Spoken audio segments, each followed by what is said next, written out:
Hey guys, we're gonna make a chocolate caramel mousse tart today, so the ingredients and recipe are in the description box below. First step is the tart crust. So we're gonna need flour, butter, an egg, salt, almond flour, and icing sugar.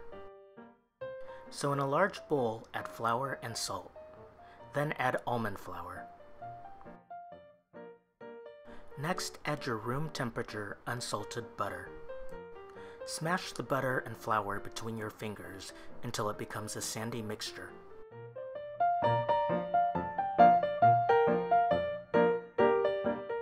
Now you're gonna add the icing sugar.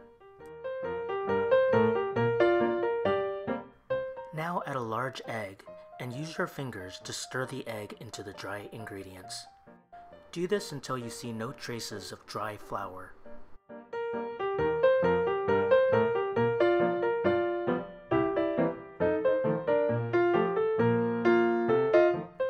Place the dough on the cutting board and use the palm of your hand to knead the dough at least 3 times.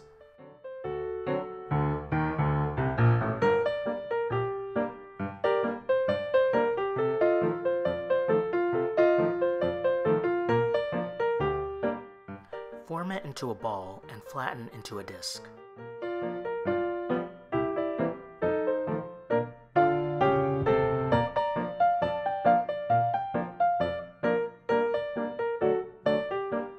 Wrap it in plastic and put it in the refrigerator for at least half an hour. Now on to step 2, the chocolate caramel mousse. Add your chopped chocolate into a large bowl. You can use either bittersweet or semisweet chocolate. Bring to a boil a saucepan of heavy cream.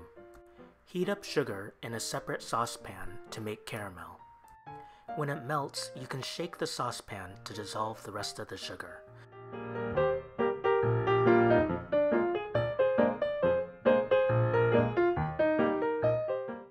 When it becomes a dark caramel amber color, immediately take it off of the heat.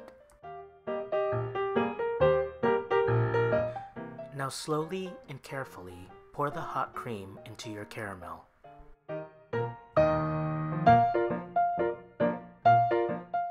Immediately add the butter and use a whisk to stir vigorously. Stir until the caramel dissolves into a syrupy consistency.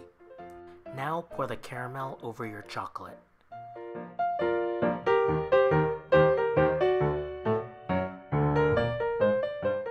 Leave it to sit for about 5 minutes. Then use a spatula and stir it into a ganache. By the way, this is a good stopping point, so if you want to continue the next day, just cover with plastic wrap and leave it on the counter. Now to continue, whisk heavy cream at a high setting for a few minutes until it becomes whipped cream. Whisk a third of the whipped cream into your ganache. Now add the rest of the whipped cream and whisk gently.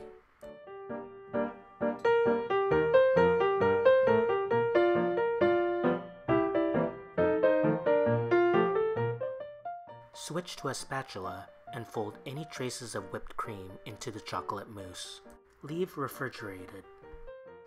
Step 3 is the caramel base. Add light corn syrup to a saucepan. Now add your heavy cream. And finally add the butter. Use a whisk to dissolve the sugar and let it boil over medium heat. In a separate saucepan, heat your sugar over medium heat. So like previously, when it becomes an amber color, take it off the heat and pour the boiling cream into the caramel. And be careful because you don't want to be splashed by hot caramel.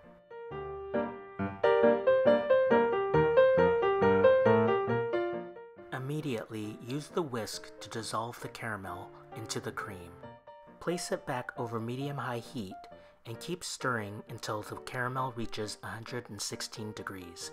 This should take about 2 minutes. Then take it off the heat to let it thicken. For step 4, we're going to bake the crust. Knead the dough until it's soft enough to roll out.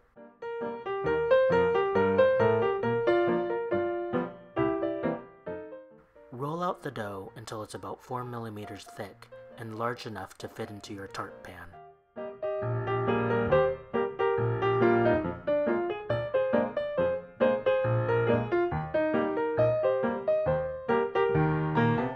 Use your roller to loosely roll up the dough.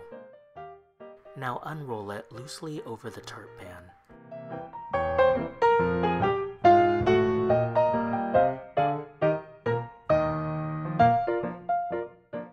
Make sure the dough is pressed firmly into the corners of the tart pan. Use a knife or your roller to cut off the extra dough. Fill in any thin areas or cracks with the extra dough. Use a fork to dock the dough. This will keep the crust from rising. Add parchment paper and pie weights, such as dried beans or rice. Bake for 20 minutes, then take out the pie weights and bake for another 10 minutes. When the crust has cooled, spread the caramel over the base of the tart. Pour enough caramel so that it reaches at least halfway up the edges. Refrigerate for 30 minutes before spreading on the chocolate caramel mousse.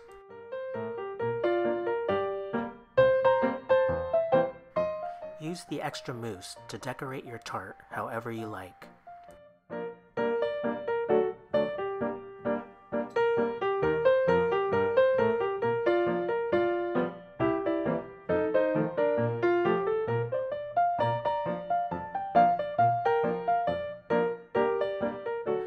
You can also dust icing sugar over the top. Take it out of the refrigerator at least 20 minutes before serving. Now let's cut into the tart to see the caramel layer. And that's it. I hope you try out this delicious recipe. Remember to subscribe and give me a thumbs up if you like the video.